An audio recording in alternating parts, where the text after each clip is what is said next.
حسين الغريب الغريب الحسين شهيد الشهيد الشهيد الحسين.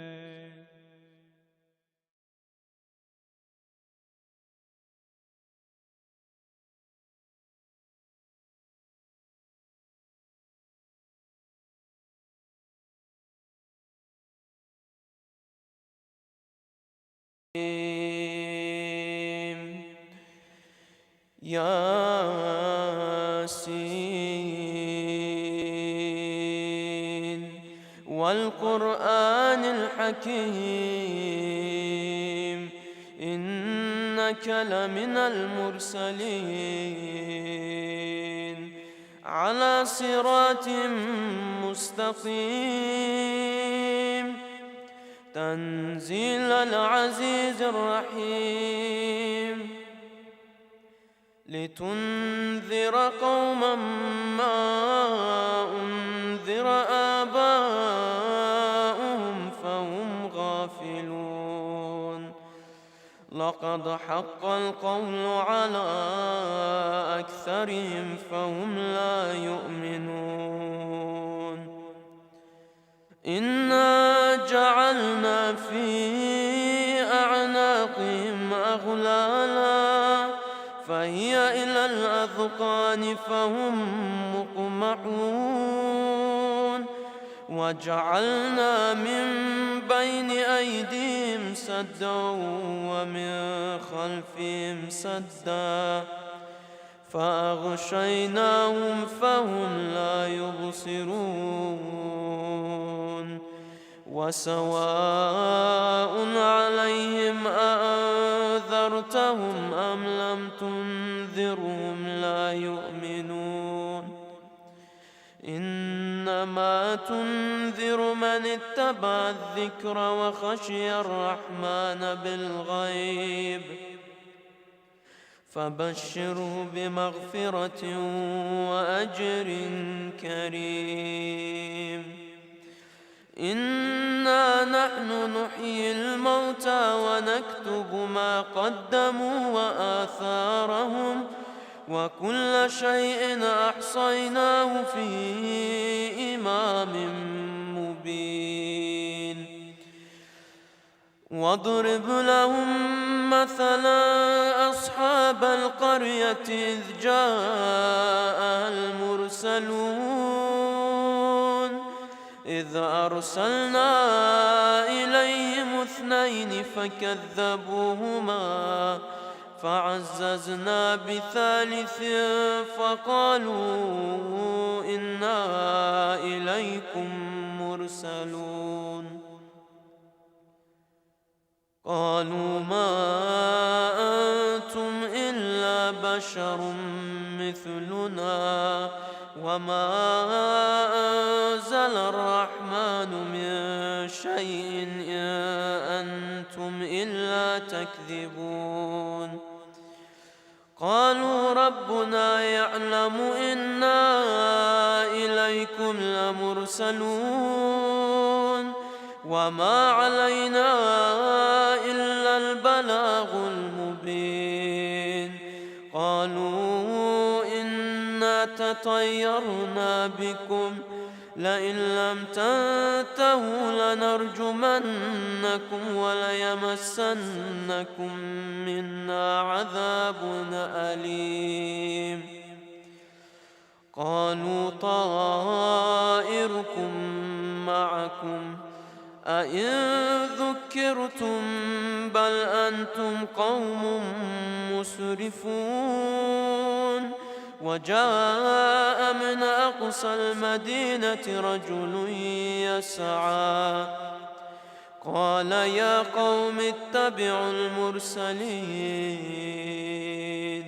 اتبعوا من لا يسألكم أجرا وهم مهتدون وما لي لا أعبد الذي فطرني وإليه ترجعون أأتخذ من دونه آلهة إن يردني الرحمن بضر لا تغن عني شفاعتهم شيئا ولا ينقذون. إني إذا لفي ضلال مبين. إني آمنت بربكم فاسمعون. قيل ادخل الجنة قال يا ليت قومي يعلمون بما غفر لي ربي وجعلني من المكرمين. وما أنزلنا على قومه من بعده من جند من السماء وما كنا منزلين إن كانت إلا صيحة واحدة فإذا هم خامدون. يا حسرة على العباد ما يأتيهم من رسول إلا كانوا به يستهزئون. صدق الله. ألم يروا كما أهلكنا قبلهم من القرون أنهم إليهم لا يرجعون وإن كل لما جميع لدينا محضرون. وآية لهم الأرض الميتة أحييناها وأخرجنا منها حبا فمنه يأكلون. وجعلنا فيها جنات من نخيل وأعناب وفجرنا فيها من العيون ليأكلوا من ثمره وما عملته أيديهم أفلا يشكرون. سبحان الذي خلق الأزواج كلها مما تنبت الأرض ومن أنفسهم ومما لا يعلمون.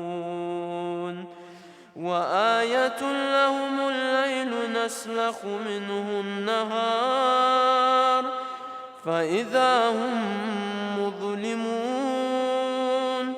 والشمس تجري لمستقر لها ذلك تقدير العزيز العليم.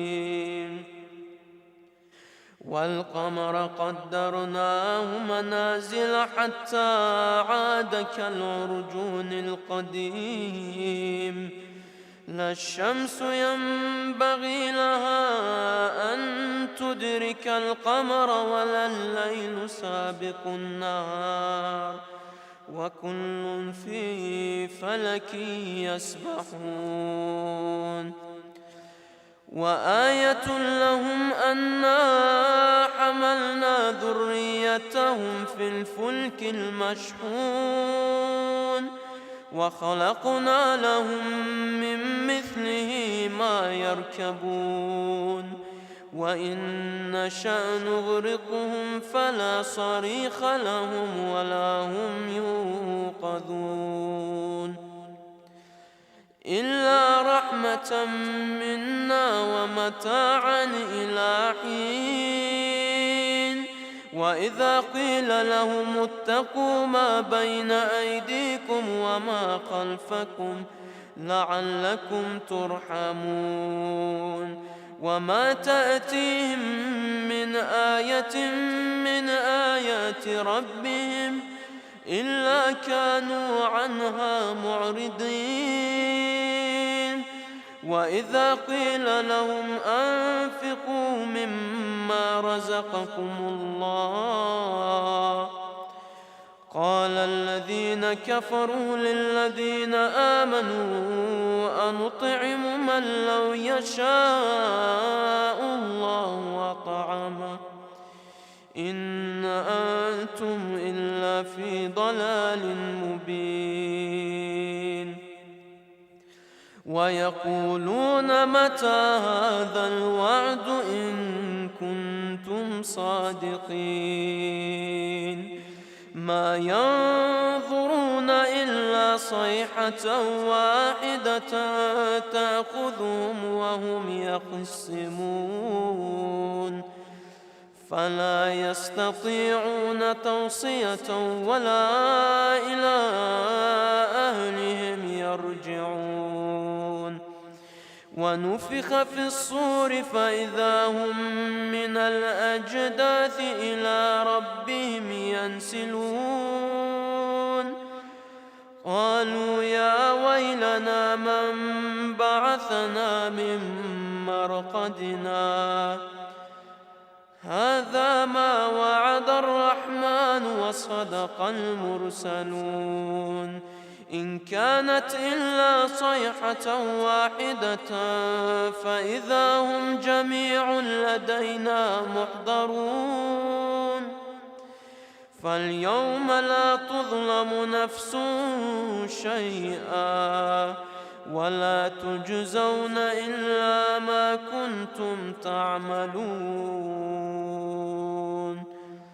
إن أصحاب الجنة اليوم في شغل فاكهون هم وأزواجهم في ظلال على الأرائك متكئون لهم فيها فاكهة ولهم ما يدعون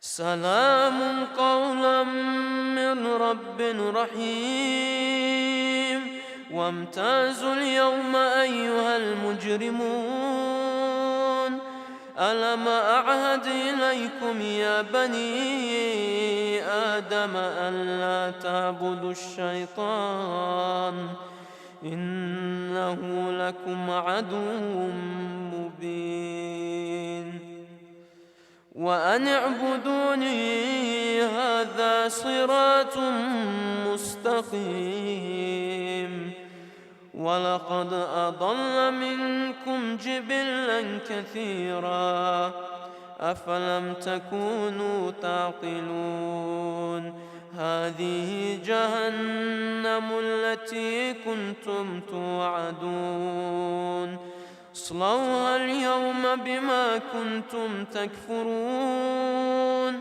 اليوم نختم على أفواههم وتكلمنا أيديهم وتشهد أرجلهم بما كانوا يكسبون ولو نشاء لطمسنا على أعينهم فاستبقوا الصراط فأنى يبصرون ولو نشاء لمسخناهم على مكانتهم فما استطاعوا مضيا ولا يرجعون ومن نعمره ننكسه في الخلق أفلا يعقلون وما علمناه الشعر وما ينبغي له إن هو إلا ذكر وقرآن مبين لينذر من كان حيا ويحق القول على الكافرين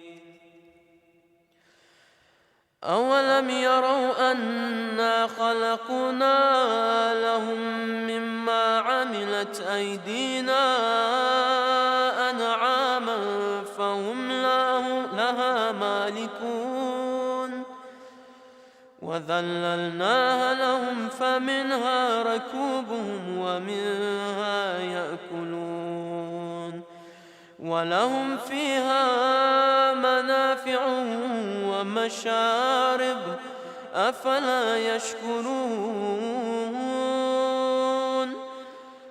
واتخذوا من دون الله آلهة لعلهم ينصرون لا يستطيعون نصرهم وهم لهم جند محضرون. فلا يحزنك قولهم إنا نعلم ما يسرون وما يعلنون. أولم ير الإنسان أنا خلقناه من نطفة فإذا هو خصيم مبين. وضرب لنا مثلا ونسي خلقه قال من يحيي العظام وهي رميم قل يحييها الذي أنشأها أول مرة وهو بكل خلق عليم. الذي جعل لكم من الشجر الأخضر نارا فإذا أنتم منه توقدون. أوليس الذي خلق السماوات والأرض بقادر على أن يخلق مثلهم بلى وهو الخلاق العليم. إنما أمره إذا أراد شيئا أن يقول له كن فيكون. فسبحان الذي بيده ملكوت كل شيء وإليه ترجعون. صدق الله العلي العظيم. أفلح من صلى على محمد وآل محمد.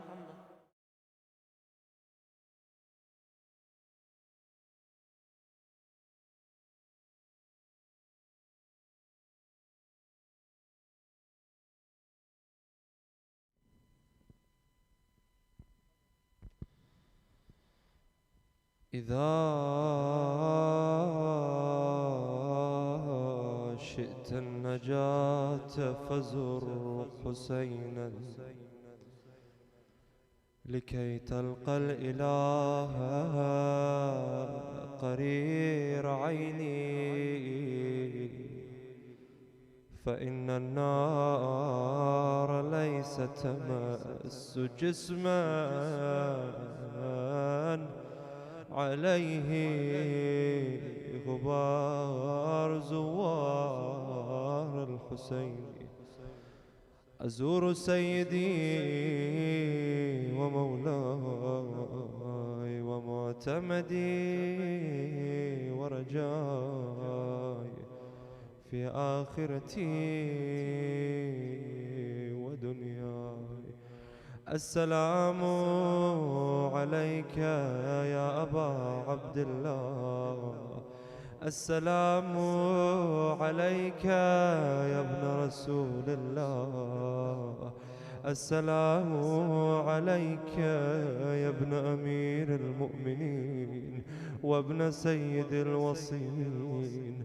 السلام عليك يا ابن فاطمة سيدة نساء العالمين. السلام عليك يا ثار الله وابن ثاره والوتر الموتون. السلام عليك وعلى الأرواح التي حلت بفنائك. عليكم مني جميعا سلام الله أبدا ما بقيت وبقي الليل والنهار. يا أبا عبد الله لقد عظمت الرزية وجلت وعظمت المصيبة بك علينا وعلى جميع أهل الإسلام، وجلت وعظمت مصيبتك في السماوات على جميع أهل السماوات. فلعن الله أمة أسست أساس الظلم والجور عليكم أهل البيت، ولعن الله أمة دفعتكم عن مقامكم وأزالتكم عن مراتبكم التي رتبكم الله فيها، ولعن الله أمة قتلتكم ولعن الله الممهدين لهم بالتمكين من قتالكم. برئت إلى الله وإليكم منهم ومن أشياعهم وأتباعهم وأوليائهم. يا أبا عبد الله إني سلم لمن سالمكم وحرب لمن حاربكم إلى يوم القيامة. ولعن الله آل زياد وآل مروان. ولعن الله بني أمية قاطبا. ولعن الله ابن مرجانا. ولعن الله عمر بن سعد. ولعن الله شمرا. ولعن الله أمة أسرجت وألجمت وتنقبت لقتالك.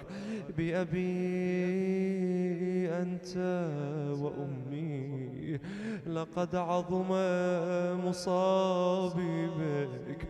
فأسأل الله الذي أكرم مقامك وأكرمني بك أن يرزقني طلب ثارك مع إمام منصور من أهل بيت محمد صلى الله عليه وآله. اللهم اجعلني عندك وجيها بالحسين في الدنيا والآخرة. يا أبا عبد الله إني أتقرب إلى الله وإلى رسوله وإلى أمير المؤمنين وإلى فاطمة وإلى الحسن وإليك بموالاتك وبالبراءة ممن قاتلك ونصب لك الحرب وبالبراءة ممن أسس أساس الظلم والجور عليكم. وأبرأ إلى الله وإلى رسوله ممن أسس أساس ذلك وبنى عليه بنيانه وجرى في ظلمه وجوره عليكم وعلى أشياءكم. برئت إلى الله وإليكم منهم وأتقرب إلى الله ثم إليكم بموالاتكم وموالاة وليكم وبالبراءة من أعدائكم والناصبين لكم الحرب وبالبراءة من أشياعهم وأتباعهم. إني سلم لمن سالمكم وحرب لمن حاربكم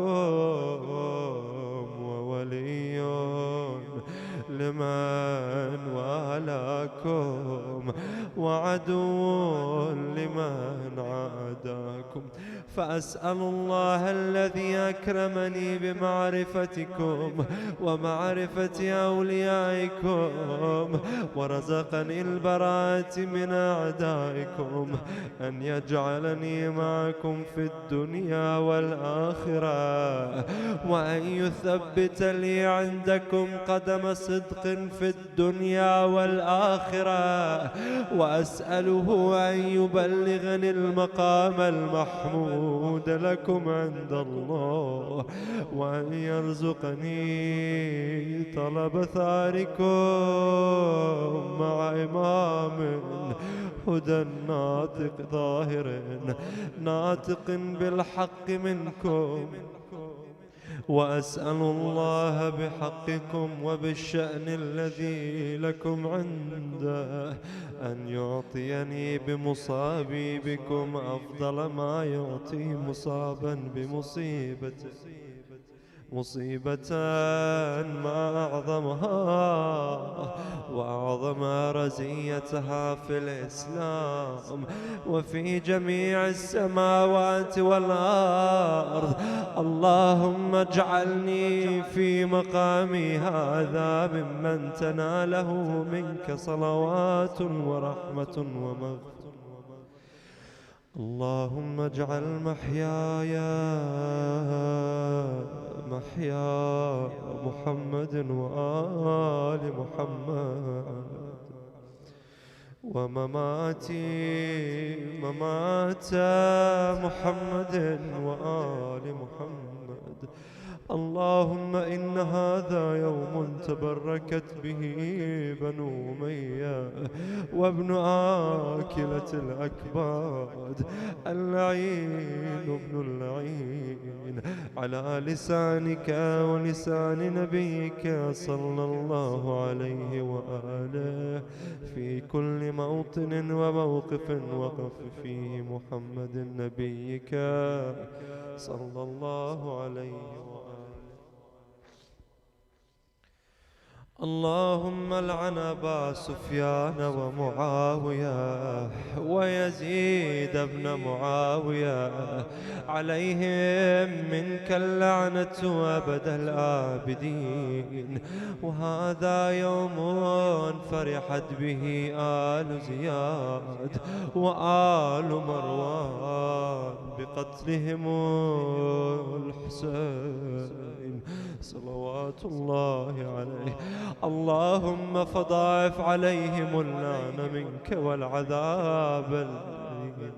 اللهم إني أتقرب إليك في هذا اليوم وفي موقفي هذا وأيام حياتي بالبراءة منهم واللعنة عليهم وبالموالاة لنبيك وآل نبيك عليه وعليهم وآله وسلم. اللهم لعن أول ظالم ظلم حق محمد وآل محمد وآخر تابع له على ذلك. اللهم لعن العصابة التي جاهدت الحسين وشايعت وبايعت وتابعت على قتله. اللهم لعنهم جميعا. السلام عليك يا أبا عبد الله وعلى الأرواح التي حلت بفنائك. عليك مني سلام الله أبدا ما بقيت وبقي الليل والنهار، ولا جعله الله آخر العهد مني لزيارتكم. السلام على الحسين وعلى علي بن الحسين وعلى أولاد الحسين وعلى أصحاب الحسين. اللهم خص أنت أول ظالم باللعن مني وابدأ به أولا، ثم لعن الثانية والثالثة والرابع. اللهم لعن يزيد خامسا، ولعن عبيد الله بن زياد وابن مرجان وعمر بن سعد وشمران وآل أبي سفيان وآل زياد وآل مروان إلى يوم القيامة. اللهم لك الحمد حمد الشاكرين. اللهم لك الحمد حمد الشاكرين، لك على مصابهم. الحمد لله على عظيم رزيتي. اللهم ارزقني شفاعة الحسين يوم الورود، وثبت لي قدم صدق عندك مع الحسين وأصحاب الحسين الذين بذلوا مهجهم دون الحسين عليه السلام برحمتك يا أرحم الراحمين. وصل اللهم على سيدنا محمد وآله الطاهرين لاستجابة الدعاء وقبول الأعمال. نهدي ثواب المباركة الفاتحة مع الصلاة على محمد وآل محمد.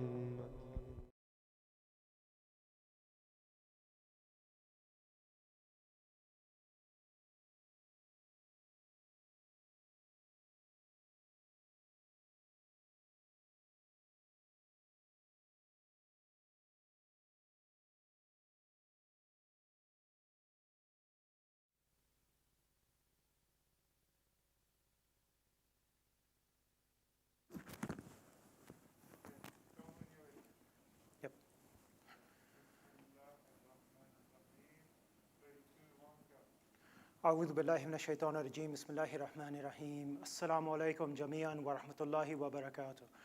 Welcome to the Imam Hussein Islamic Center, and as always it is our pleasure, privilege and honor to host you here this evening, and once again we're hosting you here virtually. But if you've been following the news, apparently there is a roadmap in sight to freedom, the roadmap to freedom as it's been called. Make of that what you will, but there is a roadmap. Inshallah, we will all have the opportunity to see each other in person and with the freedoms that are afforded to the entire society when things improve and progress, inshallah. Tonight, let me begin with offering our condolences to our 12th Holy Imam. On this week, we commemorated the demise of Sayyid Rukaya, and we offer our condolences with the warmest of as-salawat ala Muhammad wa ali Muhammad. Today, we are also commemorating another occasion, another sad occasion, and that is the one-year anniversary of the passing of one of the most beautiful ladies of our community. Many people have referred to her as one of the mothers of the community, and I cannot for a second disagree with that at all, and in fact I support that comment completely. Of course, I'm speaking about Haji Mariam Hijazi. It's very hard to believe that it's been a year since her passing, and especially given how much has happened in this 1 year. Can I humbly request that we all recite a Fatiha for Haji Mariam Hijazi and all of our marhumeen, preceded by a salawat ala Muhammad wa ali Muhammad. Allahumma salli ala Muhammad wa ali Muhammad.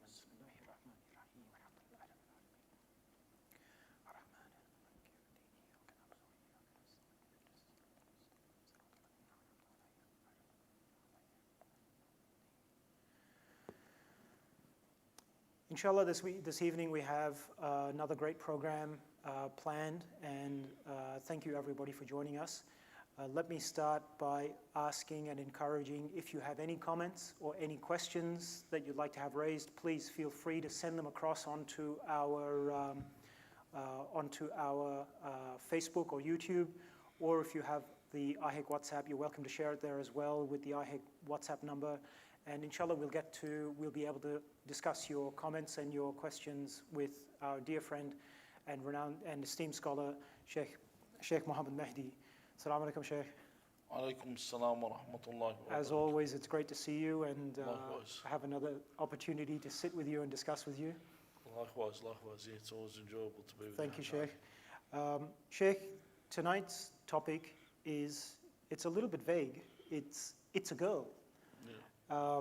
I know that we've discussed a few things behind the topic and whatnot, but I'd like if you could spend a moment to introduce that topic and also in the context of this week the death anniversary of Sayyid Rukaya, Salamullah alayhi, as well. What does the topic mean to you? Well, when it comes to the subject of, firstly I should say أعوذ بالله من الشيطان الرجيم بفضل الله بسم الله الرحمن الرحيم الحمد لله رب العالمين والصلاة والسلام على محمد وآله الطيبين الطاهرين. When it comes to the subject of having children, Allah Azza wa Jal mentions in the Quran that Allah is the one that bestows upon us and blesses us with a child, be that child male or female, and in some cases whether someone is barren and doesn't have children. And then Allah says that He knows, He's knowledgeable and He is able, which also gives you a sign that you can always ask for something, and Allah gives you, if you really are adventurous in this and you're going to move like towards God, فَلْيَسْتَجِيبُوا لِي. I remember one brother said, I wanted a child, and I know why God hasn't answered, because we haven't went, my wife and I haven't went in that more religious sense towards God, because the Quran says, فَلْيَسْتَجِيبُوا لِي وَلْيُؤْمِنُوا بِهِ.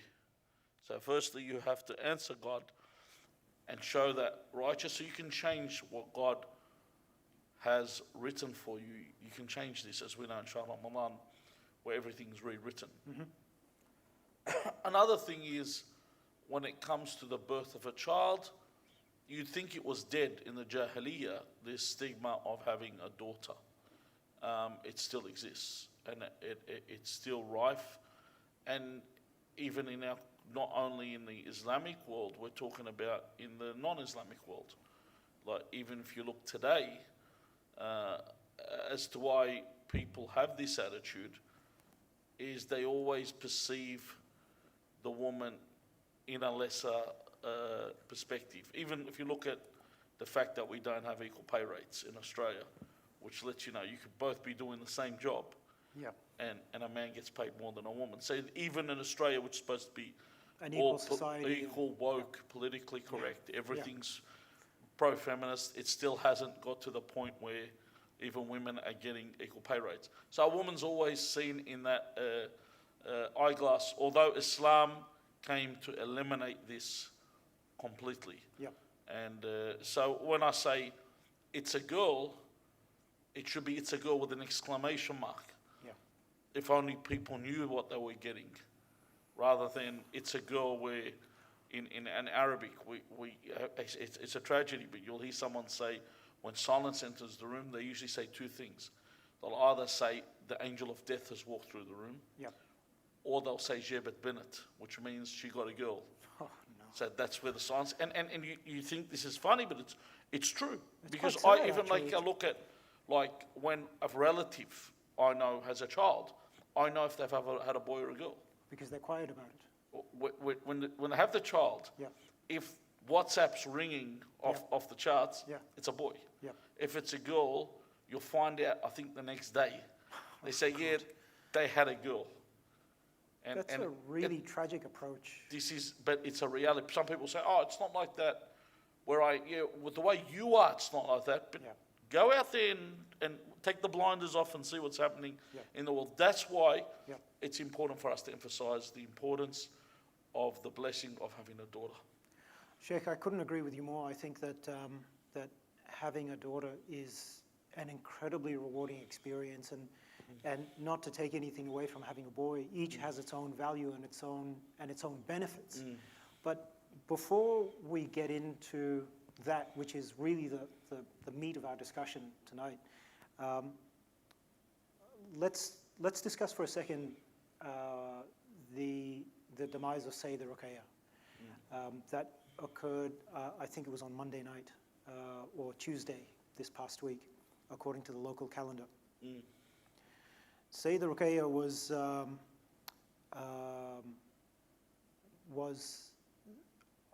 there's lots of different narrations about who this person was, whether she was known by other names or other people were her. Can you talk a bit about that, and not to get into the detail or argument of this is right or this is wrong, but just some of the narrations around this personality, and then we can perhaps discuss briefly some of the tragic events around this person's life. When you said there are a lot of narrations, no, there is a lack of narrations. A lack of narration. That's even worse. Yeah, and no, there is something. I'd have to do an introductory thing. Please. Okay. when it comes to history and how history is written, okay, a lot of people tend to say, have you seen there's been an influx of doubters these days? And I mentioned this last week. You know, someone dresses in the garb of a scholar and then thinks that they're a scholar. You know, if you wear Superman's outfit, you can't jump off a building. Doesn't mean you can fly. but people do this. Yep. So, and they'll sit there and they'll show people say, what a thinker, because he's not a thinker, he's actually a doubter. They'll say, oh, this narration's weak, and they'll bring forth an argument as to why it's weak. Are you talking about the average person or somebody who's even remotely... Someone that's actually learned that will do this, because when they're wet behind the ears, they're still green, they tend to do this. Because they don't know, you know, and this usually happens if you go to the seminary. The people that are there at the beginning, they think they're Ayatollah from day one. Yeah. And then they get humbled. When you eat humble pie, and then you learn where you actually are. Yeah. You know? Yeah. Because I remember one person, when he first met Sayyid Sistani, he said to me, he was very simple. And I said, what do you mean? He said he spoke to me in normal terms. There was no... air about him. Yeah, there was no... He said there was no, like, cream in what he was saying. And I said, you know, you might as well sit and listen to Zizek and postmodernist thought and not understand the word and say, wow, this guy's a genius. Yep.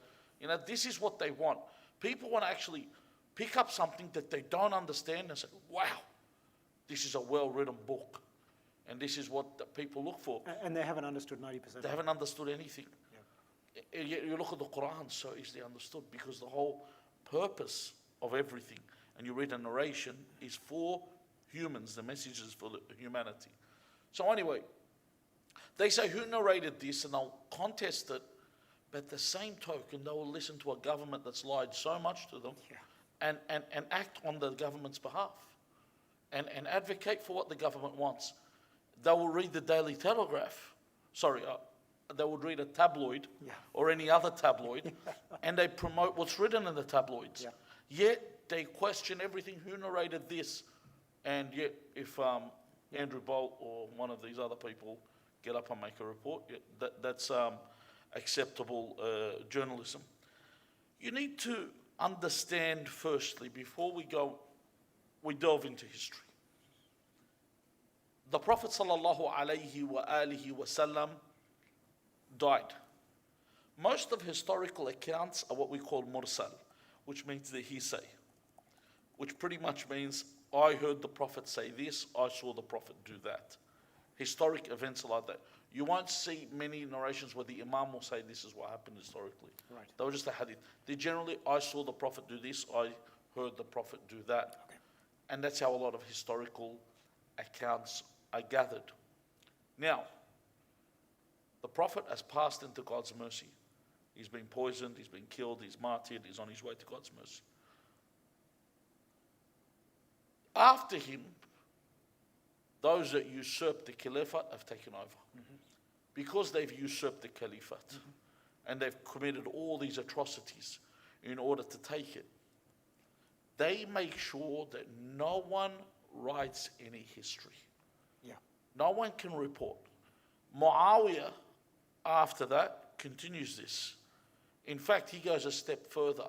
He starts to pay people to narrate hadith that are false, and he'll get a Sahabi to do it, so it carries some weight. He'll pay the money, and then they will narrate a false hadith. So you're talking 70, 80-year stretch of this taking place. Could you imagine, like, I'll put it in terms where you can understand. Imagine we cut off all the channels of news and just put Fox News. And Fox News was to narrate to us everything that's happening in the world. It's like drinking water from the sewer. Yeah. You know what I mean? That's all you're going to get. You're going to get no information that has any value, and this is what took place.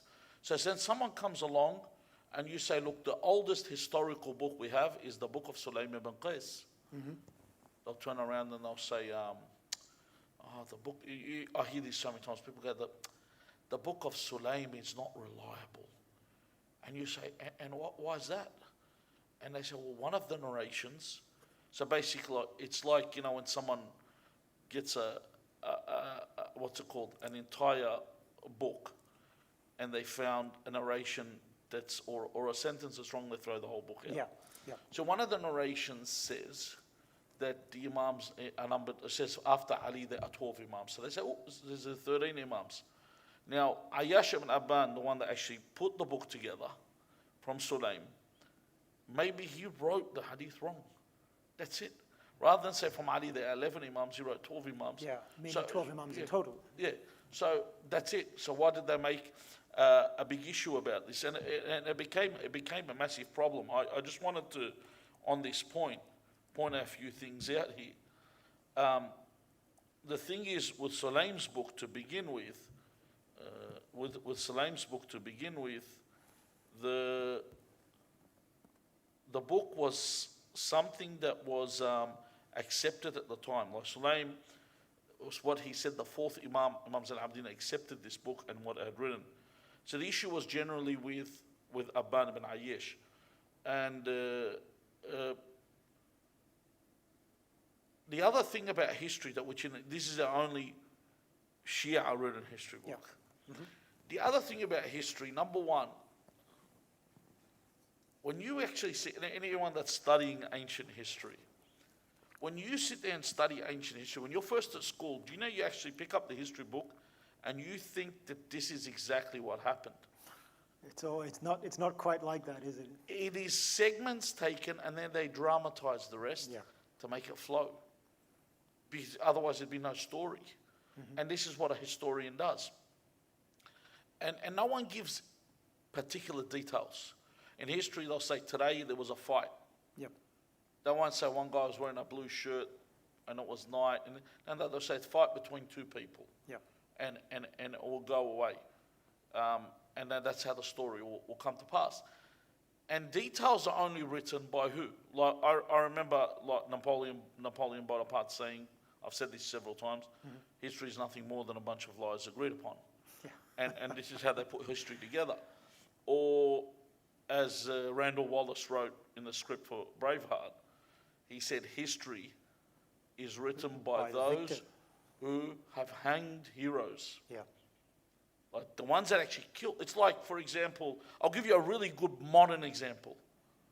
When we talk about Hitler and how evil Hitler was, when I was studying this, when I was a kid, I used to always read the World Book Encyclopedia. Sure. Yeah. That's what I used to read all the time. And I was told that the Axis was Hitler and Mussolini. These were the most wretched people on earth. And they were wretched people. Yes. But then I was told the Allies, the good guys, was Stalin. Stalin was a good guy. Until? Truman was a good guy. Yeah. Churchill was a good guy. Yeah. Just to let you know, because a lot of Western educated people don't understand, they might hear about Stalin, and if you actually looked at a map of how many gulags and prisons were around at Stalin's time, if I showed you the map, you'd actually think it was a map of electorates. This is I'm not using hyperbole. Really? This is how many points you will have. That's the first thing. Yep. Churchill, a lot of people don't know, was responsible for a lot of crimes committed by the Nazis. For example, and this isn't something I'm making up, this isn't a conspiracy theory, you can research this, that when the Nazis were going to bomb Coventry, which they absolutely annihilated, they crushed the city of Coventry to the point they actually coined the term Coventrated. Wow. The Germans, from what destruction they did. They say Churchill knew that it was happening, but because they had other plans, he allowed the people to be killed. Like he made a choice on how much humans do we allow to suffer. Yeah. Like he made a choice on humans' lives. Yeah. And besides the other crimes that they committed, sure. They're the ones I'm saying that they document. And Truman, Hiroshima and Nagasaki, which Americans up to today say were not necessary. They say it was just a show of strength. It was just Truman flexing his muscles. It was actually, I've also read, and I heard an interview with a historian, and a military historian, and the justification at times for that particular one is it was the lesser of two evils. It was, if we don't take this particular course of action, then the number of people who will suffer and die is exponentially greater than the number of people who might die or perish by dropping these 2 bombs. You do know that's not true. I find that hard to digest, that the choice was such. It's not true at all. At all. The Japanese were wilted. They were on their knees. They were finished. And I don't want to go into World War II history, but the bomb on Hiroshima and Nagasaki, and this isn't something that I've made up, this is something you can research and find it for yourself, was actually, somebody said it was to scare the Russians with the power that they had. Yeah. Others actually say it was to scare the British because it was the collapse of the British Empire and the beginning of the American Empire. Yeah. So it had nothing, it was just a show of force. But what I'm trying to say, and the point I'm giving, is they were all criminals. Hitler, Mussolini, Stalin, Churchill, and Trump were criminals. But Truman. down on Truman, or who did I say? Trump. That's a whole different era, though. So we come to our era, even. Yeah. Bush, Blair, Saddam, were all the same. Yeah. So they all committed atrocities. And you can even today, the Taliban, people aren't even paying attention to America entering to remove the Taliban. And I have to keep repeating this because it drives me mad. And they remain and leaving them there. This is history for you. Yeah. History will say Saddam was evil. Saddam was evil. There's no doubt about that. Saddam wasn't any worse than Bush. Saddam wasn't any worse than Blair. You know, it's like, once again, I want to use, people always tell me to use pop culture. But there was a movie called Air Force One, where they call this Russian hijacker, or the term that they use, which they should be using for themselves, terrorist. They say that the girl of the president, she said, "You're nothing like my father. You're a murderer," because he's holding a gun. Yeah. So he says, "Just because I'm holding a gun and killing, doesn't make me any less than your father who carries a suitcase and pushes a button and people get killed." So just because I look good, and in fact you're even worse. That's why when people ask who is worse, the Umayyads or the people that put them in power, the people put them in power because they pretended to be religious. Whereas the Umayyads were openly anti-Islam. So what I'm trying to get to here is that history is written by those that killed heroes. History is written by people that defamed people. History is covered up so much during so long. And this is where I begin. There is so much we do not know. So people, of the little tidbits we get, people want to deny. They say, this isn't that strong. Well, I remember where there's an author in Iran, and he moved to the United Kingdom. And he was one of those people that used to, at first he was wala'i to Ahl al-Bayt, and then he started becoming a doubter. Right. And then he started saying, he got to the point where he'd say, give me evidence that Imam Mahdi is the son of Imam Hassan Askari. I want clear evidence. So one of the scholars that argued with him said, okay, you give me evidence that your father is your actual father, and it's not someone else. Give me evidence, clear evidence, that your father was the one that conceived you with your mother. See, this is the thing. You want to go down that road. It's a slippery slope. It's a slippery slope. You want to start arguing to this point, everyone's going to move in and get you in this manner. Now, let's take a look at where we get to say the Rukaya alayhi salam. The stories that we get with Sayyidina Rukaya, don't forget her grave was built and started to be frequented not long ago. Yeah, that's right. You're talking about 150 years ago. Yeah. And it was recent. It's not something that's very old. But then this is one of the biggest arguments the Sunnis have about the grave of Ali ibn Abi Talib alayhi salam. They say, hold on, there was no grave that Imam Hassan Hussein went to. That it wasn't until Harun was the one that recognized where it was, because he was hunting a gazelle. Right. And the gazelle would go to a place and the dogs would stop following it. Right.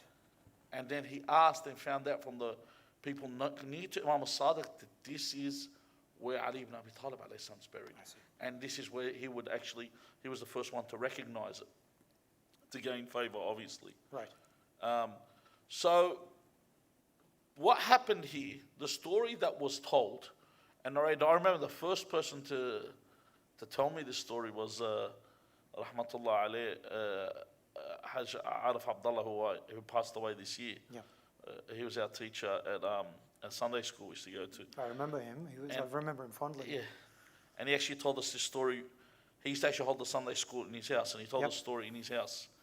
And he said that this alim, I think his name was Sayyid Ibrahim, he was a descendant of Imam Musa ibn Ja'far.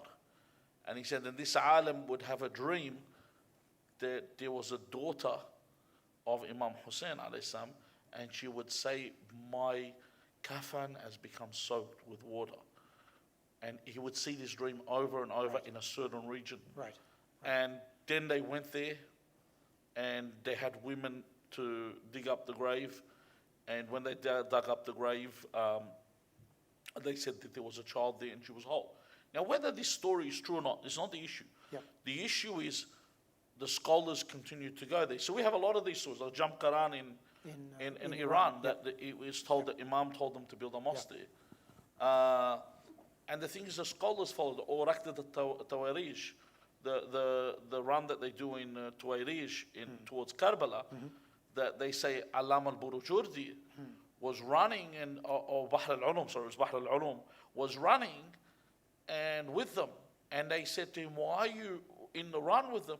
He said, why would I not run when I saw Imam Mahdi running? So these are scholars, these aren't people, these are people that, in their words, they're renowned, they have a status. That these guys just don't make up stuff. Yeah. They're not going to come up and if we're going to sit there and you have your doubting Thomases, that doubt everything they hear. You know? So that's one bit of the grave being there. Yeah. The other thing is you got Sayyid, Allah yarhamu, Sayyid Muhammad Sa'id Tabatabai al-Hakim. When he went to Damascus, he visited her grave.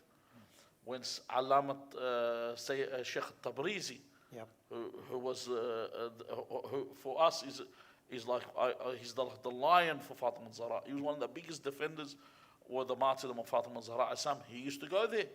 These are fuqaha, these are jurists, these aren't people that don't have understanding, these are people of intellect. They used to go frequent the grave of what's it called? Of Sayyid Rukaya. Yeah. Like even when I was in Iran, we went to visit Yasir al-Nasir, you know, when you go there. And someone said, how do we know this grave's real? I told them I once saw a video for Sheikh Nasir Makarim al-Shirazi, the author of Al-Amthal, Allah yahfadhu, may Allah protect him. In this video, he was talking about, this amazing video, about a man that came to see him. And Sheikh Nasir is very conservative usually. He's not someone that's like, you know, when you get the more there's the ones that are more towards the middle. Yeah. Like the Sayyid Sistani types, and then you got the ones that are lean to more towards the miracles and the signs and that. He's more of a central type, moderate. So he said that this young man came in and they told him, Sheikhna, this man was illiterate, couldn't read or write. And he said he was in the shrine of Yasir al-Nasir and he was crying, he wanted to learn. So he said he fell asleep and he saw letters in the sky. And someone told him, read the letters. And he said, I don't know, just read these letters. And then he started to, this is a story narrated by Sheikh Nasir, it's not my story, it's alim, a faqih. For me, you can say, like, I'm an average Joe. But this is a faqih saying the story. So he says that the man started to, I think the video is still on YouTube up to now, but the man started to read. He woke up and he was a hafiz. Not only could read, he was a hafiz of the Quran. So they brought him to Sheikh Nasir. And I don't know, Sheikh Nasir doesn't say this, but I think when the man spoke, maybe Sheikh Nasir felt this guy probably was already a hafiz. Right. And so he doesn't say this is what I assume. because the man said to the Sheikh saying this, you've got to see when he says it, you can feel the emotion. Yep. He says, Sheikh, now hold the Quran and let it face you and open it wherever you want. Sheikh Nasser said, I opened it, wherever I opened, he would start reciting without seeing where I'm opening it. And this is from going to the grave of Yasin and Nasser, the sons of Musa ibn Ja'far. Yeah. So people have been to Sayyid al-Ruqay's, people that go to the shrine tell you they feel comfortable. Yeah. They feel at home. And they feel that this is a place. And people ask for things and they receive it. And this is another thing we work with. Like when we go to, when you go to Sayyid Muhammad in Iraq, when we go to the shrine, you know, the one out in the desert. Yeah. Yeah, and you ask. Every time I go there, I actually ask for something and I get it. This is like, there are places where God loves to hear dua. Yeah, that's true. You know, That's there are true. places that even like with what I do is I ask for something specific at every point. Right. And there are some that it hits all the time. Like Banin is one. Always. It's a key. So with Sayyid Rukaya alayhi salam, people go there, even though it's 150 years. I haven't got to the hadith yet. Yeah. Another thing is, like, one of my friends was, he's also an alim, he's in Qom. He's a friend and a teacher. He went to, he was living in Sham at the time, and he told the taxi driver to take him to Sayyid Rukaya. And he asked the taxi driver, do you know who she is? He said, no, I don't. Bint Sayyidina Ali, the daughter of our Master Ali. He said, no, the granddaughter of our Master Ali. He said, do you know how old she was? And he said, what, 40, 50 years old? He said, no, she was 4 years old. He said, 4 years old, and there's a shrine this big for her. So my friend said, if we found a shoe for Imam Hussein, we'll build a shrine. Yeah. Forget if it's a child. Absolutely. You know, it's a fact. It's everything linked to Imam Hussein is holy. Absolutely. So anyway, people went there. Now, let's take a look at the narrations. Firstly, Tabari narrates about her, and he is a narrator for the other school of thought. Yeah. So that's like gold for you. Yeah. Secondly, Al-Muhaddath al-Qummi, Sheikh al-Qummi, Abbas al-Qummi, they call it Al-Muhaddath because he studied hadith. Yeah. Why do you think Mafatih al-Jinan is the most authentic dua book that people keep in their house? You know, after Sahifa al-Sajadiyya, which was written, Mafatih al-Jinan, if you look, you got Diya al-Salihin, Everything. Al-Muntakhab al-Hasani, all these, Yeah. they don't have the same place as Mafatih al-Jinan. Mafatih al-Jinan has every Shia house you go to, Everybody has the has Quran one. as Mafatih al-Jinan. Yep. He put this book together. He's written another book you've heard of, obviously, Nafasul Mahmum. Yep. Okay? In that book, he narrates the story of Sayyid Rukaya. Yeah. And he narrates that when the Imam and his companions had been killed, all the young children were not told of this. They were never alerted, said they were actually Right. covered from this. Right. Right. This is what he says. Yeah. And you'll see some Persian poetry that they say, That alludes to this. they'll say, my auntie said that he went on a safar, Ah. that he's traveled. Right. You've heard them say this Yep. because that's what they Yep. said. And that's why she kept asking for a father. Right. And that's why he narrates the story. Inshallah, they're going to read a musibah after us. Inshallah, But yeah, so that's where it comes from that narration. Now, the question is, they mentioned, was there a Rukaya, a Sukaina, a Sakina? We generally say that Sakina and Rukaya are the same person, and there probably was a Sukaina as well. Right. You know what I mean? But the thing is, I wouldn't sit there and start questioning and investigating, because the people that actually try and investigate, they just want to cut the whole story to pieces. Yeah. And in the end, you'll be left with nothing.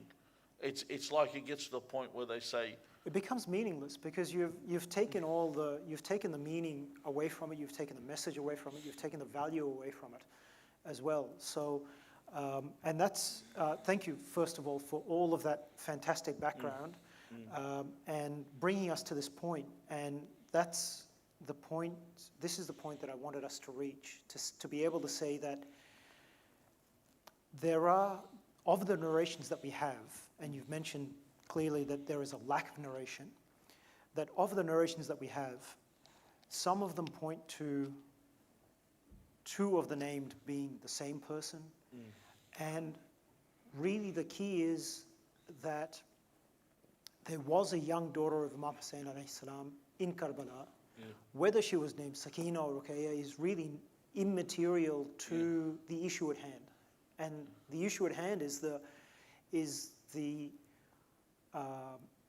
just the atrocities Haj, that this 4-year-old faced. We didn't have a habit of saying the daughters' names even. Yeah. People will say Karim, when they come and ask for a girl's hand, they say, Jayin, we've come to utlub Eid Karimatkum. They would not even mention her name. They would say your daughter in that manner. Yeah. They say Karimatkum. You know, she's too dignified to mention her name. Yeah. Sayyida Zainab is a prime example. Yeah. Sayyida Zainab didn't exist until Karbala. Yeah. Because people never even saw her shadow. That's right. And she was protected by her father and brothers. This is what I'm trying to say. Yeah. So these things were commonplace. They weren't, and this is an emphasis about the importance of hijab. But this is the way it was. So there are names of people you don't know until, remember, they had, the moment they played a role in history, there'd be some mention of them.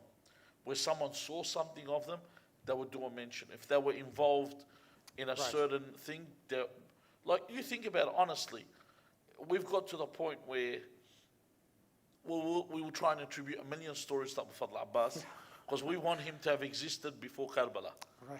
You know, like you'll hear every time you hear a new story popped up. Yeah. And people do this, even though the Sab al-Gantara, which they go with, it's not about it's about someone else. But the one we had to protect the bridge.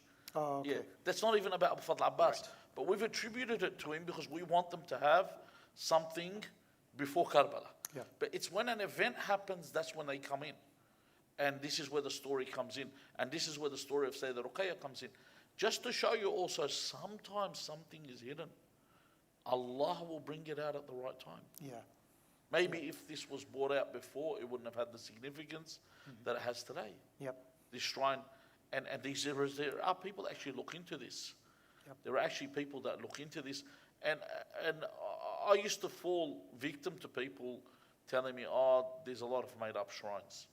And look, there is a possibility that someone's made up something. Sure. But the ones that the scholars frequent and tell you that this shrine has exactly, to be... Exactly. And that's what I look at. What our ulama...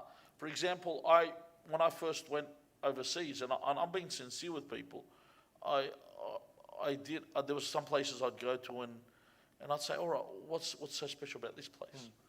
You know, do we have any narrations? Like, for example, the shrine, for example, we used to go say the Zainab shrine, and there was no ziyarah actually written. Yeah. The ziyarah is written by someone today, you know. Yeah. It is not actual. So I used to read ziyarah Ashura. Yeah. But then the fact our scholars would frequent this, and we trust our scholars with our lives. Exactly, yeah. And I'm going to sit there and say, all right, he's right when he tells me this is halal, this is haram, this is the way I should do this. But he's not right when he enters, no. When he goes to this shrine or this he goes to that shrine, he knows with the value. He's not someone that is ignorant of this. Absolutely. Like even sometimes people would question, they'd say, oh, this scholar doesn't give this shrine that significance. Or that's, and I say, hold on, no. Well, one person would mention a certain scholar and say he doesn't. I told him this scholar would go to that shrine every Friday. I remember he'd go to this shrine every Friday. When someone sees that they don't give it significance, why would he be going to the shrine? He says, but he doesn't kiss the grave. I go, but he goes to the shrine. Yeah, well, what it's significant. Otherwise, he would never go there. That's right. That's the significance. The fact is that he's going. He's going there. It doesn't. You don't have to all kiss the as we call it in Arabic, shubak, or I don't like to call it cage. You know, people call it cage. I don't know what, but we'd call it the darih. Darih, yeah. Panji Fulada, as they call it, the Persians. But when you kiss it, it's up to you. Want to kiss it? It's up to you. You want to caress the grave. It's up to you. You want to be there. Everyone has a different way of visiting it. Yeah. But that's also primary when you think about the shrine of Sayyida Rukaya salawatullah. So with these holy places and significant locations, why does dua get accepted at these places or some places, and sometimes if you visit the graves of the Ashab al-Kisa, your dua is not answered? Well, firstly, there are two stories. Yeah. One, some places are not known, and Allah wants to give them significance. For example, a lot of the times when we look at our amal, and we want to see from the narrations, I'm talking about our fuqaha, not talking about people like me, talking about scholars, like our ulama. When they want to know with an action, one of the things they look at is the reward. Because usually wajib actions don't have big reward. Mustahab have huge. Yeah, because it's a choice. That's right. So with wajib, it doesn't have a massive reward. But mustahab is a huge, that's how they can tell. Like when people question why is Imam Hussein's, visiting Imam Hussein's shrine has so much reward, but going to Hajj has huge, but not like it. Because one's mustahab, one's wajib. You know, one, you have to do it. The other one, it's an encouragement for you to go get the extra points. Now, sometimes it's about the individual that goes there too. Allama al-Amini, the author of Al-Ghadir, the one that compiled, this champion of Islam. May Allah have mercy on him and elevate him to the highest stations. You know, all the arguments that we have today to support the position of Ali ibn Abi Talib, most of them come from his hard work of Ghadir. I was talking to Brother Karim inside. I said to him, in the old days, when a book was written, like Allama Majesty, 40 painstaking years to compile Bihar al-Anwar. I said, these people spent lifetimes putting these books together. And that's the point. It's his entire lifetime is dedicated to this. And today, you can put a whole compilation in a year, 2 years. Why? 3 years, 4 years. Because you have teams. It's even the authors today, the people that used to write, even fictional stuff. Like now, you know, Ludlam, Clancy, all these people, when they write, they have teams.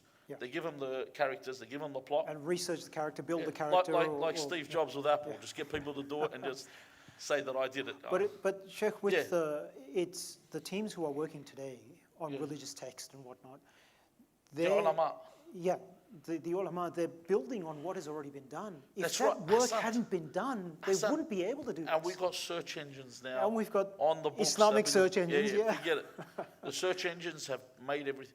This is why, like, you know, someone told me, how long does it take to prepare a lecture? And I told them, from scratch, I've got maximum, it will for me, I've got maximum, it will be between 2 to 8 hours. And they said, why so little? Some ulama, 2 weeks.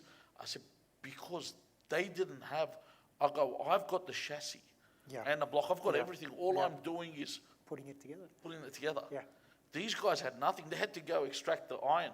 Right from the start. Right from the start. They had to get everything from the start. But it's different. Like for me, I need a hadith. I find it. Then when I get the hadith, then I want to see an alim's opinion. I put in another search engine. This alim says just bang, bang, bang.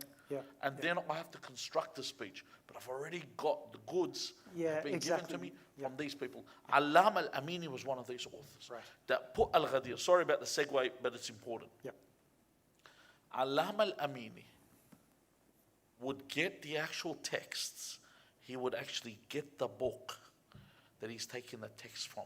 He wouldn't just take someone's opinion. He want to read it and write the date of the book and then place it in. He wanted a text he had read, but he actually wanted the text. So there's no argument. So he went to the shrine because he was living in Najaf. Went to the shrine of Amir al-Mu'mineen Ali ibn Abi Talib alayhi salam. And he stayed, did dua that night. Oh yeah, Amir al-Mu'mineen, this book, help me with it. I need this text. He's not here asking for money. He's not here asking for anything personal. It's for the book. First night, second night, third night. And they say that he was there for about 12 nights. Still nothing. While he was there one night, he says, this is what he writes, he says, a Bedouin walks in. And he looks at the grave of Amir al-Mu'mineen and says, Ya Abu Hussein. Not Ya Amir, Ya Abu Hussein. Like he's talking to his neighbor. He said, someone has stolen my cow. And I want my cow back. He says to him, Halfak b'shwarabak ushwarab Allah. Which is really offensive. Like shwarab in the old days, you know, when someone wanted to promise, they'd hold the end of their moustache. So he said, I swear by your moustache and God's moustache. In other words, he's saying, I swear by your honor and God's honor. Oh my goodness. That you return this cow for me. So Alam al-Amin, he said, when he saw him, he smiled because it's a better one, you know. Yeah. That's the only way he understands it. He left. He said, the next night I came to do dua. He said, this better one came in. He says, Ashukrak Abu Hassan. Thank you, Abu Hassan, and he left.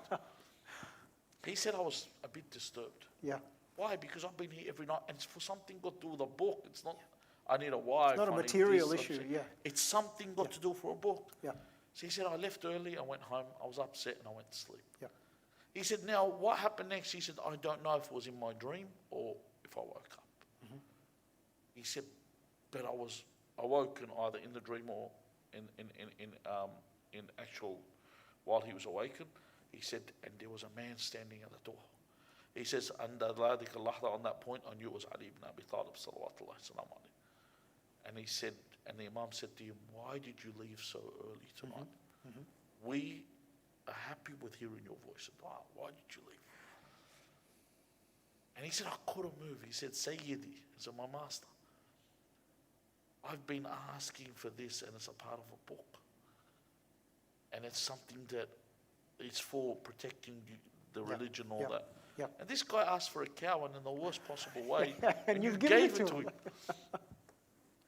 And the Imam said to him, Anta minna, you are from us. If we don't give you, you will never go to other than us. He says, but he's not from us. Right. If we don't give him, he'll go to other than us. Right. See, sometimes you go to a certain shrine, Allah just wants to hear you do more dua. Yeah. He loves to hear your voice. Yep. Stay here. Yep. And this is what, when you read a dua, sometimes I don't want to get what is in there. I just want to be, because if it's for forgiveness, you're forgiven. I want to sit and talk to God. I think that's a beautiful point, Sheikh. Yeah. I You know hope- why you ask for forgiveness? God gives you tawfiq, providence to ask for it, because He wants you to get forgiven. But He also wants to hear your voice. Exactly, and that is such a valuable invitation to receive. That God is asking you, come, let me hear you. I want to hear from you. And sometimes as a human being, it's difficult for you to digest that I'm doing this dua, I'm making these prayers, but I feel as though they're not being answered. But the benefit that you're getting is the audience with God to begin with. And it's not something that you can just ask for. You've received that invitation, a divine invitation, and the whole month of Shahr Ramadan is that divine invitation where God says, come, be my guest, and I'm here to listen to you. It's beautiful. I love the way you said that, Sheikh. Really. So when I go to some of the shrines, we're not talking about the minnows, because they're all greater than we can even understand. But in comparison to Ahlul Bayt, everyone's a minnow. Allah wants you to go to other places. Yeah. He wants you to have that taste everywhere. It's I want to have a dua everywhere. Oh Allah, I asked you in this place. I asked This you here. place, I asked you there. yeah. I asked you everywhere. Wherever I was, I remembered you. Yep.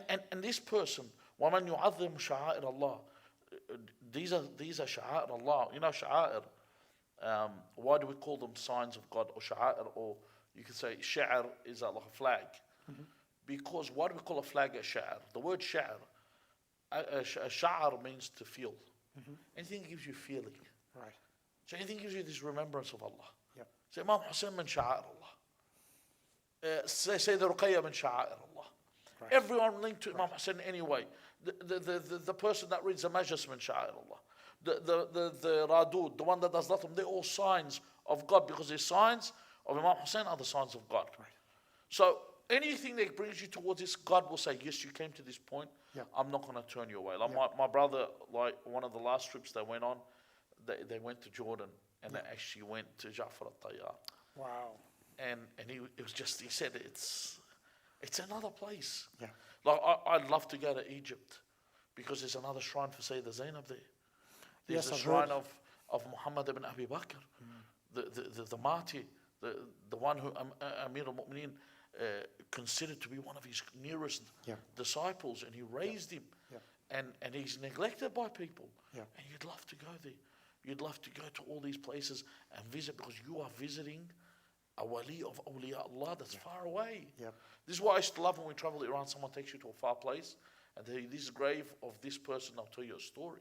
Because there's always sad stories. Yes. If you take a look at why there is so many Sayyid when you go towards the subcontinent, because they were children of Imam, and a lot of them are what? Musawi or Radawi. Why? Zaidi, Rizvi. Because they had to run away. Yeah. Because the families of the Imam, they fled. Yeah. So they went everywhere. So you might find, like, if you go to, like, why we look at a place like Afghanistan, why is it called Mazar al-Sharif? Yeah, I was wondering. There's something there. Yeah, exactly. There's a mazar, there's something. Yeah. There must be a wali there. Yeah. There must be someone close to God there. There are places, and you look in the subcontinent, where there were righteous men that died and are buried. Even the ulama, people go there. Like when I was at Hadrat al-Ma'asuma alayhi salam in Qom, I went to the grave of Agha Hussein Burujurti. Yeah. And I sit there and I always love to do the art next to his grave. Something about him, I feel holy there. You know, there's places you go, you just feel. So this person had something close to God. Yeah. There's places you go next to, and you just feel this person had a very intimate relationship with his Creator. Yeah. And I want to be near this person. That's what I'm saying. So Sayyid Rukaya is like this. Yeah. People go there and they feel this. They feel this, because you actually feel Some the connection. bitterness of what happened in Karbala. Yeah. Like you feel the brutality of Yazid at this point. Because even there he didn't have mercy. There wasn't a point where he would have mercy towards Ahlul Bayt. Salawatullahi wa salamu alayhim ajma'in. Sheikh, that's a beautiful background and fantastic background and terrific knowledge and as usual, many things that I wasn't aware of, and thank you for sharing all of that with us. In a way, to bring our discussion back onto the topic that we started off with, we were discussing earlier on about women and the status of women and the value of women. Now, you mentioned right at the start that when you have a son, it's heralded everywhere. But when you have a daughter, in some cultures, when they have a daughter, it's kind of, eventually you'll find out about the birth of the daughter. Unfortunately. But what does God say about what he gives you when he gives you a son, or what he gives you when he gives you a daughter? Well, with a son, it's mentioned that a son is a ni'mah, is a blessing, and you are asked about the blessings from God. So you have to raise your son, and there's a lot of things that you're told about a son. Like I have to raise him in this manner, work on him. That's 7 years, not with a daughter, that's with a son. Yeah. Giving the son, teaching the son this, getting the son married, everything is upon you with the son. And you're accountable if the son is raised poorly. See, if a son's a bad seed, it's a bad seed. But if the son does bad because you were a bad parent, that's different. That you didn't teach the children. And one night, inshallah, I want to talk about like dealing with family and living in how important it is to be at home and be around your family. Oh, for sure. Do you know what I mean? For sure. Like what I was before when I first got here, the first thing I did when I called my wife before I left, I told her, make sure that my son, when I'm not home, leads the prayer. Like make sure that there's jama'ah. Yeah. If I'm not going to lead the prayer, make sure he's leading the prayer. Yeah. Make sure it's happening. Yeah. That's all you do. Just make sure it happens. Yeah. If they stuff it up. Just make sure. Make sure they're doing that. Make sure they pray jama'ah. They can go back to playing and doing whatever they want. Just make sure that they're praying. Establish your prayer. Yeah, just establish the prayer on time, the prayer jama'ah. Yeah. Just something so simple. You have to work that one much on your son. Yeah. The daughter is a mercy. A daughter to the point you don't have to pay sadaqah. Like, you know how we give sadaqah to the poor? Sure. You don't have to give all this sadaqah, the mustahab sadaqah and all that, if you have 3 or 4 daughters. That's it, you don't pay sadaqah. Really? No, you don't. You're not supposed to. It's actually not. It's not a recommendation. It's like when they tell you pray nafilat al-dhuhr wa asr when you're traveling. It's not mustahab anymore. Right. So it doesn't have that position anymore. Right. Number two, if you have every daughter you have that you raise righteously opens a door to paradise. That's huge. There's no narration I've found where a son does that. Right. Okay. You don't have to go to war. Obligatory, you have 3 daughters or 4 daughters, it depends on the opinions. Sure. You don't have to go to war. The obligatory war breaks out. No, you don't. You got daughters, you have that exemption. Right. This is their mercy to you.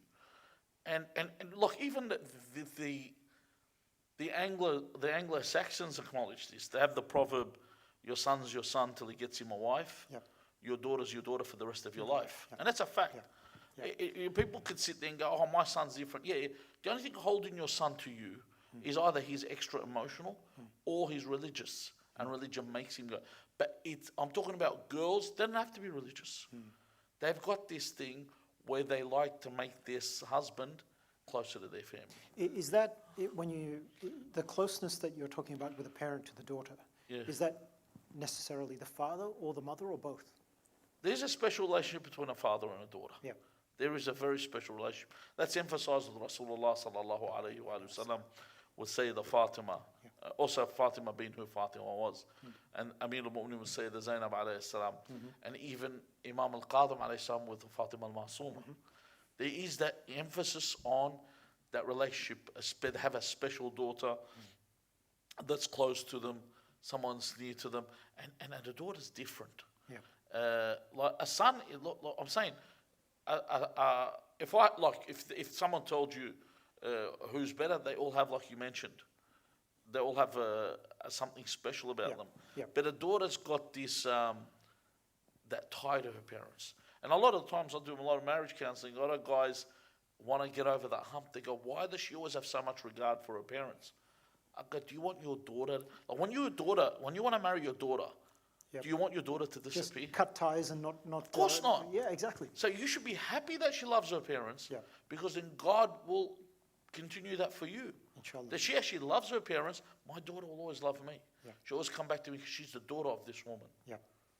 And because I always want my daughter to be a part of my life. Oh, for sure. Because my daughter makes me happy. She's around me. She's always there. She makes me smile. Obviously, your sons are the same, but like I said, everyone has something different. Even there's a lot of stories where I could see this happening. I remember once I spoke to one of the people in our community. He has a store. I went in the store. I was talking to him. He's got some sons and some daughters, and he said to me, I'd trade all my sons for one of my daughters. Oh, really? Yeah, and I said to him, that's really funny, because in the old days, they'd say, Alif walad majnoon wala bint khatun, which is really bad.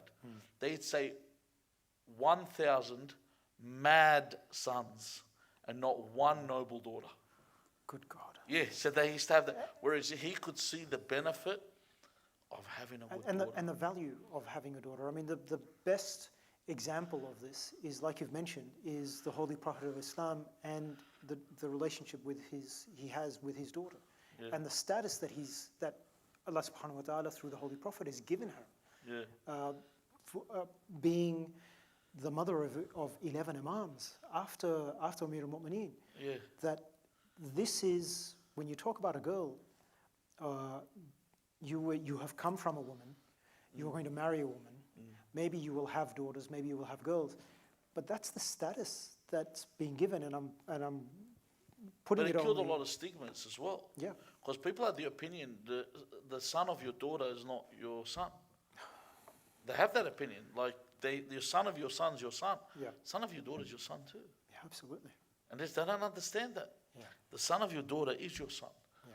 Okay, the son of your son is different because you have more authority over them. In terms of authority, Yeah. the paternal grandfather has more authority. Yeah. The maternal grandfather doesn't. In terms of authority, what for? For getting them married? What else is there? Yeah. So Yeah. the significance, Rasulullah killed this stigma Yeah. with his daughter Fatima salawatullahi salam alayha, where he called her sons Al-Hasan al-Hussein, his sons. Yes. The other thing is, they used to even have a culture where, I remember one of the women I know, it's related to me, she once went to a center, and she said, I was sitting down, she had 3 daughters at the time, and she said, while I was sitting down, a woman was sitting next to her, and she said, are they your daughters? She said, yes. She said, how many sons do you have? She said, no, I've only got daughters. So she got up and moved away from her, because she was afraid that it was contagious. Oh my God. That she sits next to me, and see, then you got the other group of people. If she sits next to me, I might end up with daughters. Like, people won't marry from families. They say, I don't marry from this family because they only get girls. You know, like, do you want everyone to get boys? You know, let's start from now. Go to Oxford Street. Go choose all the boys you want. You don't need to marry women. What do you want a vacuum? Do you want no girls to exist anymore? So what they would do is they'd get to this point where some tribes and cultures, they wouldn't marry from even these families. Right. And then you had the new feminist approach where they'd say, oh, it's the man's fault if it's a boy or a girl, because the woman has the X chromosome, the man has the X and the Y. Yeah. Even that's wrong. Yep. That's wrong. Because Allah says in the Quran, أَفَرَأَيْتُم مَا تُمْنُونَ. Tumnun is very specific in what he's actually talking about. He's actually, tumnun comes from the word that means the seed. That seed that you plant. He goes, أَأَنْتُمْ تَخْلُقُونَهُ أَمْ نَحْنُ الْخَالِقُونَ. Are you the one that creates this, or are we the one that created? Yeah, exactly. Allah chooses what you have. Right. That's right. Allah chooses whether you're going to have sons, whether you're going to have daughters. Or any children at all. Or any children at all. So when I have, Alhamdulillah Rabbil Alameen, people come and ask me, how many children do you have? I always tell them, I count them later. When they grow up, and the ones that are good, they're my kids.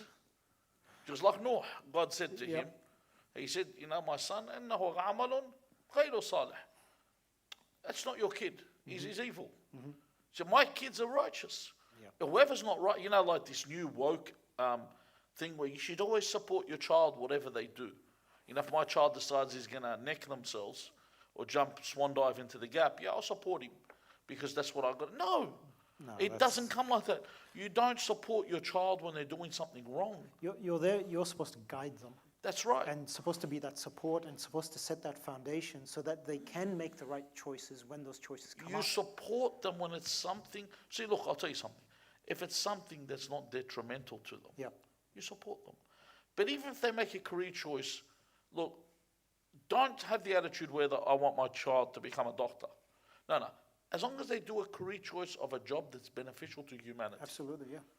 Whether they're a plumber, a builder, a doctor, an engineer, they're beneficial. Yeah. If he wants to become a games tester, no. Because he's not going to benefit society. That's what I mean.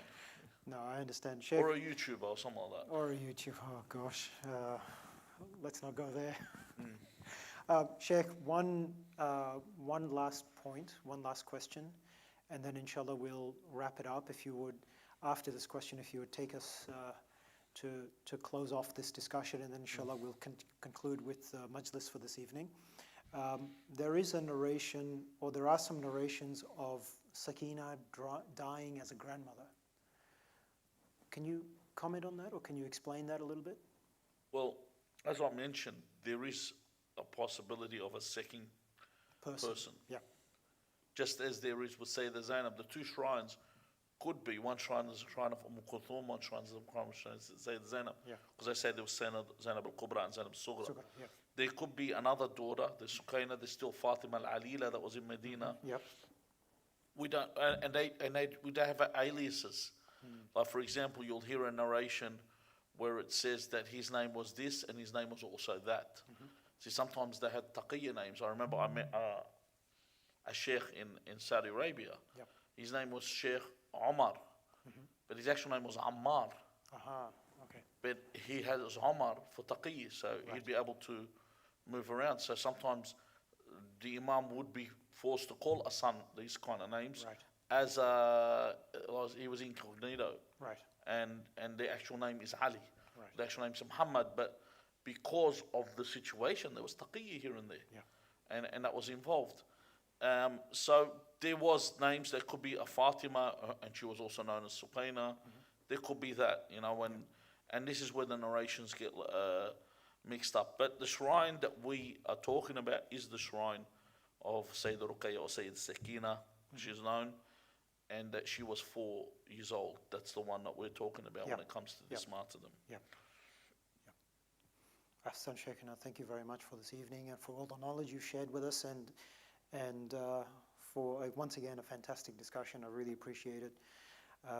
My final words or my final thoughts, just on something that Sheikh mentioned early on in the piece, is that Sheikh mentioned about feeling at peace in a certain place or in a certain shrine.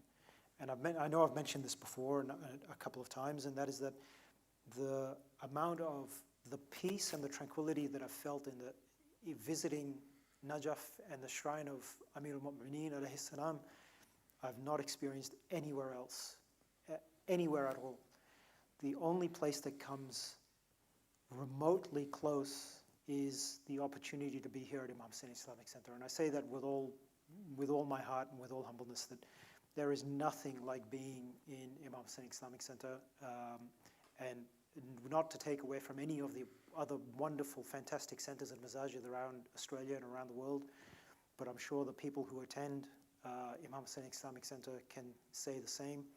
And inshallah, we will have an opportunity to host everybody here. It'd be fantastic to see you all in person, inshallah, very soon. And let us conclude with the salawat and then begin for the majlis for this evening. Salawat ala Muhammad wa ali Muhammad.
I am searching for my father, as I've become an orphan. I yearn for his kind embrace. Until when will I see his face? How I wish to return to the old times when Father would read stories to me at night, and he gently tucked me into my warm bed, where on his broad chest I lay. Father, will you answer my cries? Well, why don't I hear your replies as I sit on the cold floor? My heart is filled with sorrow. عظم الله لكم الأجر. The daughter of Hussein by the name of Rukaya is in the dungeons of Sham, calling for her father Hussein. She's crying for her father Hussein. She would like to see her father Hussein until her cries would reach Yazid. He would say, what is that noise? The guards would return to him and say, Tiflat al-Hussein, Uridu Abaha. The orphan of Hussein is wanting her father. خذوا لها رأس أبيها لعلها تتسلى به. Take her father's head and let her enjoy her father's head. They would put the head of Imam al-Hussein in a tray. They would take it to the dungeon. Brothers and sisters, I want you to picture this. Imagining Karbala when Imam al-Hussein would say goodbye to Rukaya. It is as if we can imagine in a poetic sense. Imagine Imam al-Hussein is sitting on the sands saying goodbye to his family. He would sit Rukaya down. Maybe he would wipe her head like he would wipe the head of an orphan, knowing that this girl is going to become an orphan after 1 hour. Maybe he would say to her, oh father, oh my daughter, I am wiping your head, but don't forget that your head is in my lap, but soon my head will be in your lap. Oh, my head will be in your lap.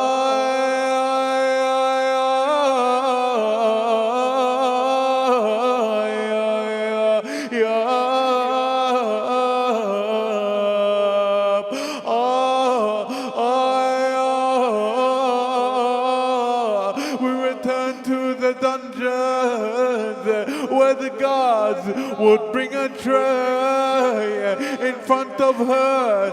She would say, oh auntie, I don't want any food, I don't want any water, I just want my father Hussein. Oh Rukaya, what you are asking for is in front of you. They would put the tray down in front of her. Imagine the 4-year-old hand of Rukaya being stretched onto the lid of the tray. She would lift the tray and see the head of her father Hussein.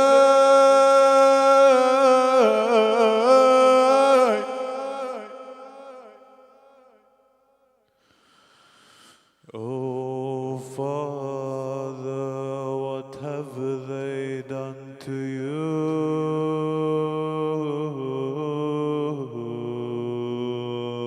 What have they done to you, Ya Abata?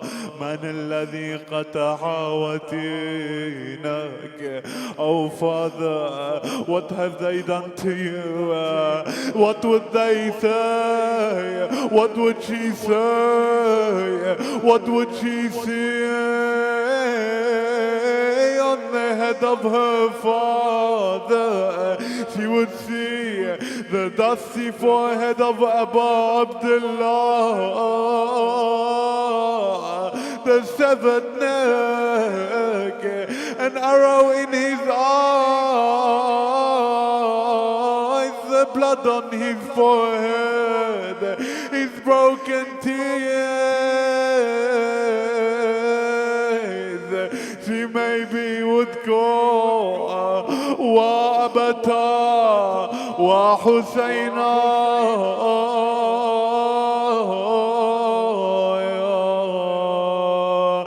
After 1 hour, she would fall asleep on the head of her father, Zainab, and Imam Zain al-Abidin would begin to say, she is sleeping, till Zain al-Abidin would turn to Zainab and say, Ya Amma, get up and start the morning for her, for Rukaya, for she has passed away on her father's head.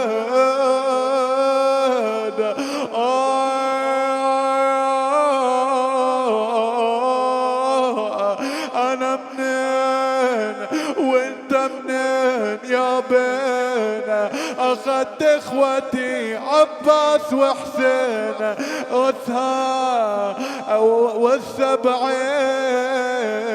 والسبعين واثنين واليتامى. أنا منين جتني بكربلاء منين، أنا منين جتني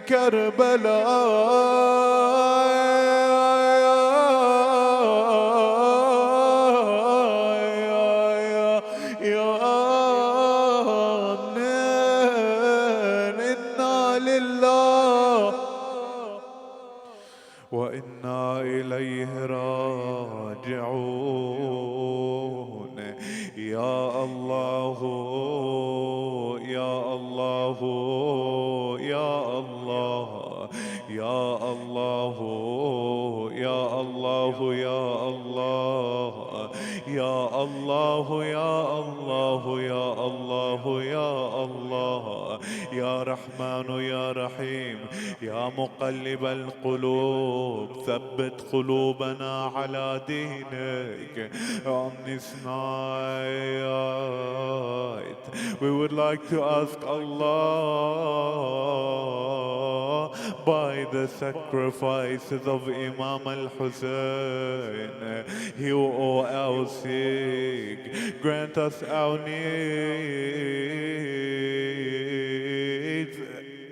protect Sahib al-Zaman.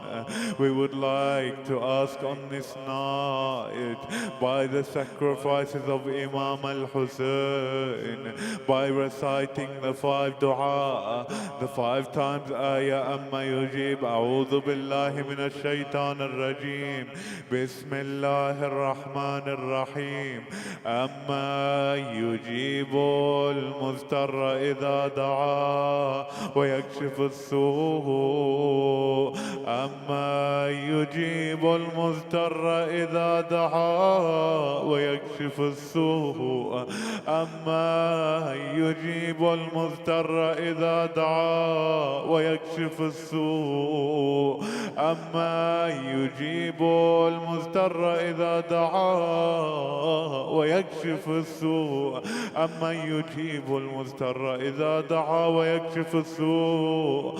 اللهم عجل لوليك الفرج، اللهم عجل لوليك الفرج،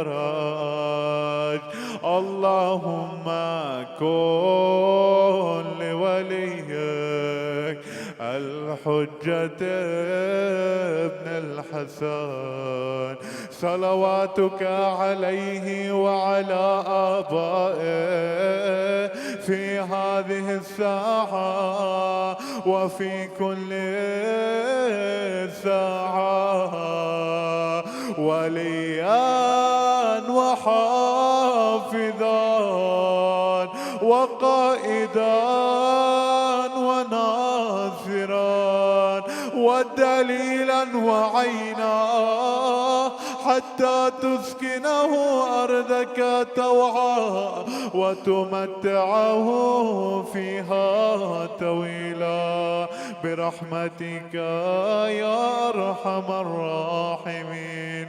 for all the marhumin and marhumat, specifically the wife of Haj Fawzi, Haji Mariam Jubayli Hijazi, rahimallah man qara'a Surah al-Mubarakah al-Fatiha, تسبقها بالصلاة على محمد وآل محمد. صلوات على محمد وآل محمد. حسين الغريب الغريب الحسين، شهيد الشهيد الشهيد الحسين.